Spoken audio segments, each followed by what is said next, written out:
دیکھنے والے، ہر گھڑی دیکھنے والے، ہر دور میں دیکھنے والے، ہر زمانے میں دیکھنے والے یوں نہیں آئے تھے، بلکہ انتخاب کر کے اللہ نے چن کر نبوت کے قدمہ میں بٹھایا تھا۔ اس لیے تو خاندان سے اللہ نے چن کر نبی کو نہ دیے، بلکہ ابو بکر وہاں سے آیا، عمر وہاں سے آیا، عثمان وہاں سے آیا، علی وہاں سے آیا، طلحہ وہاں سے آئے، زبیر وہاں سے آئے، یہ ادھر ادھر سے حبشہ سے، فارس سے، روم سے آ کر نبی کے قدموں میں بیٹھے۔ اللہ ان لوگوں کو پیغمبر کے قدموں میں بٹھانے کا مطلب کیا ہوا؟ ربا انہیں حضور کی میت میں بٹھانے کا مطلب کیا ہوا؟ اللہ انہیں پیغمبر کی محبت میں لانے کا مطلب کیا ہوا؟ ربا آمنہ کے لال کی محبت بری نظروں میں لانے کا مطلب کیا ہوا؟ رب جواب دیتے، آخری دین دینا تھا، آخری شریعت دینی تھی، آخری نظام دینا تھا، آخری کلمہ دینا تھا، آخری کلام دینا تھا، آخری پیغام دینا تھا،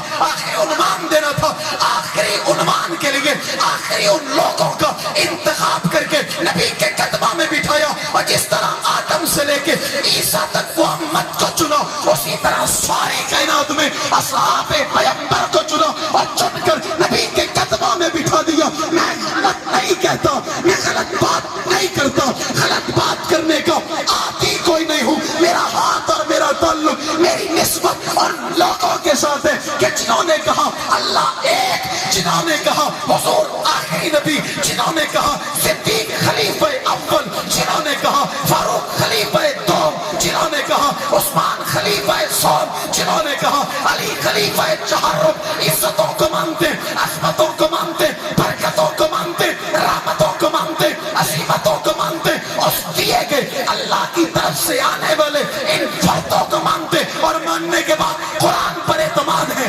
حدیث پر اعتماد ہے، نبی کے کلام پر اعتماد ہے۔ اللہ نے چن کر دین ان کے حوالے کیا۔ کافی بستی کے جوانوں، پھر مجھے بتاؤ دین کا کیا ہوا، کلمے کا کیا ہوا، شریعت کا کیا ہوا، طبیعت کا کیا بنا، عادت کا کیا بنا، عبادت کا کیا بنا، کلمے کا کیا بنا، انداز کا کیا بنا، تکلم کا کیا بنا۔ بلکہ اس بچے اور محفل میں بیٹھا بچہ بھی کہے گا فاروقی صاحب انہوں نے کلمہ لے کر ہمیں دیا، دین لے کر ہمیں دیا، شریعت لے کر ہمیں دی، عادت لے کر ہمیں دی، عبادت لے کر ہمیں دی، تقویٰ لے کر ہمیں دیا، طاعت لے کر ہمیں دی، بلکہ انہوں نے دین مکمل کر کے محفوظ کر کے ہمارے حوالے کیا۔ اس لیے قرآن اور صاحب قرآن کو جنہوں نے آنکھوں سے دیکھ کر، اگر میں یوں کہوں میرا جملہ غلط نہیں ہوگا، وہ قرآن جو آج اپنی مزار میں دو سچوں کے درمیان ہے، اور یہ قرآن